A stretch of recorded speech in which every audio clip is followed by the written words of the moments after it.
So a lot of you guys, I'm pretty sure, already ordered stuff from maybe Aliexpress or any online stores. And usually some online stores, they cannot deliver directly to your home. Sometimes it goes to your post office. So that's what happens sometimes with Aliexpress. Sometimes it gets delivered to my house, and sometimes it is in the post office.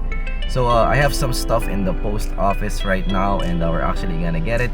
And it is sort of a guide on how to get stuff from post office. So you guys ordering from Aliexpress won't be afraid to order stuff from Aliexpress. Alright, so let's go to the post office now.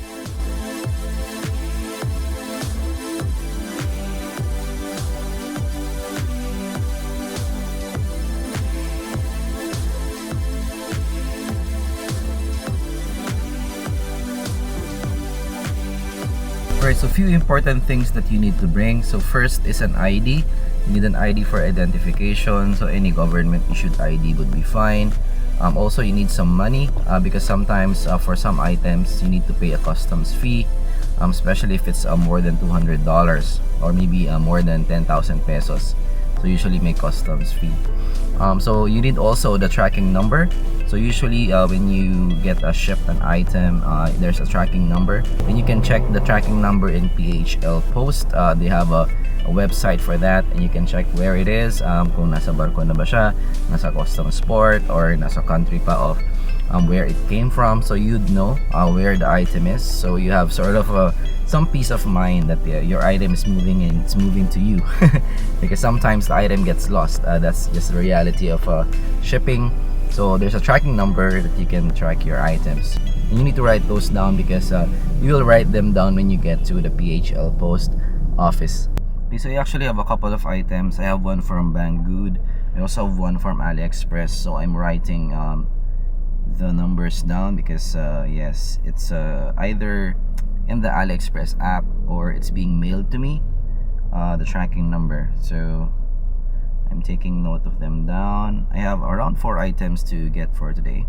So what I usually do also is I have a to-do list, or I have a list in my notes where I put all the stuff in, just to make sure that I don't lose some shipping stuff, because yes, I am a tech reviewer.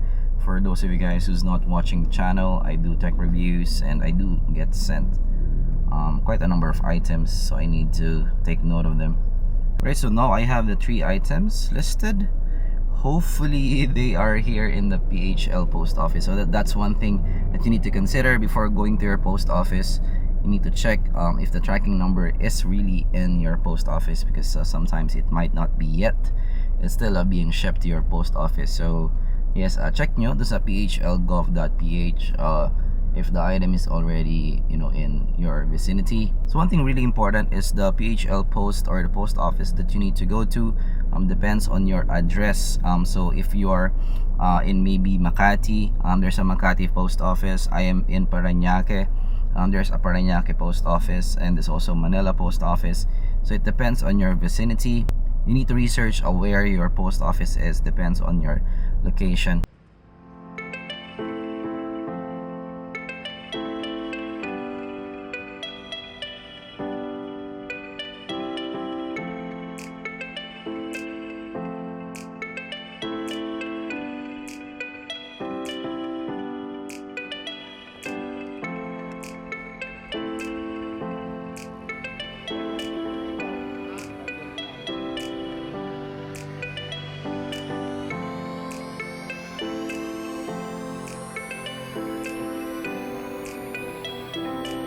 Kapag na-receive ka agad yung notice card namin, kailangan puntahan ka agad, huwag nang palipasin pa na 1 buwan. So 1 month lang max?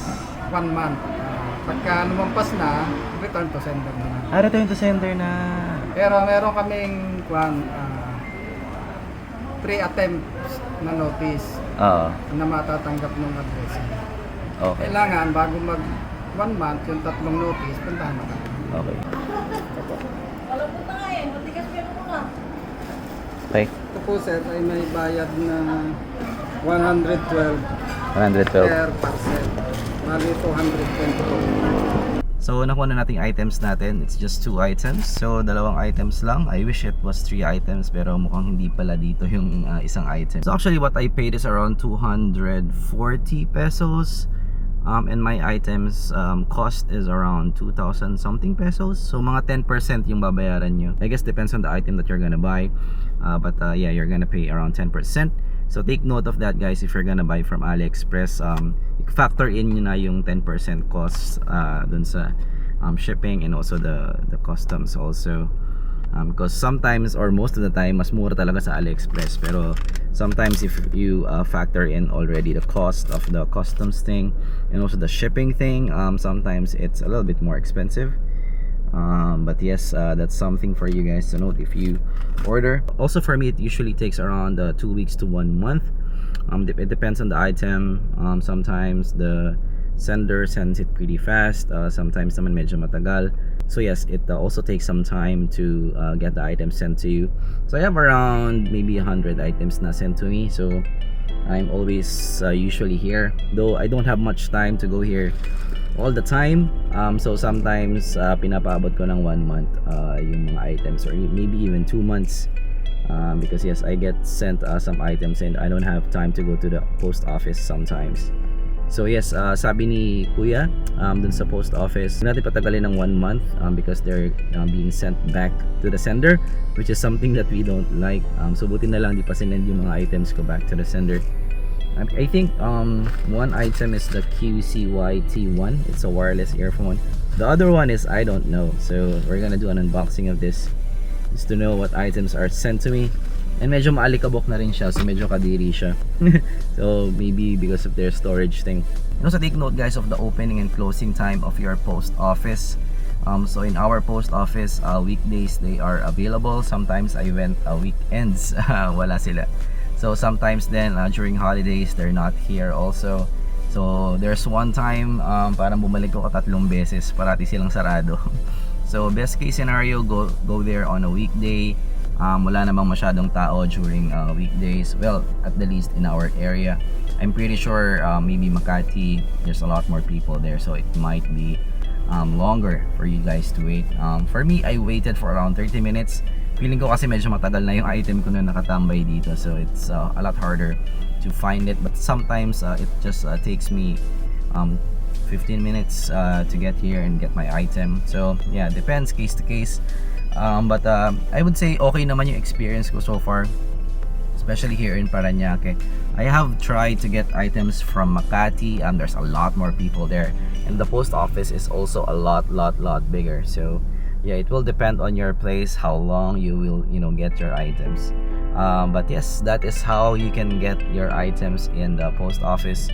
Tutorial and also vlog kasi andito naman ako, so I just wanna show you guys. And for those who still thinking about getting items from AliExpress, okay naman, may additional hassles, yes, but you can get your item at the end of the day because may mga ibang items din kasi na wala dito sa local, so you can get it from AliExpress, and it's pretty nice. Alright, so that is the vlog for today, and hopefully you like this content. If you did, of course, leave a like kung may natutunan kayo or whatever, anything. And of course, subscribe for more content like this in the future. And I'm gonna see you guys in the next video. Bye bye.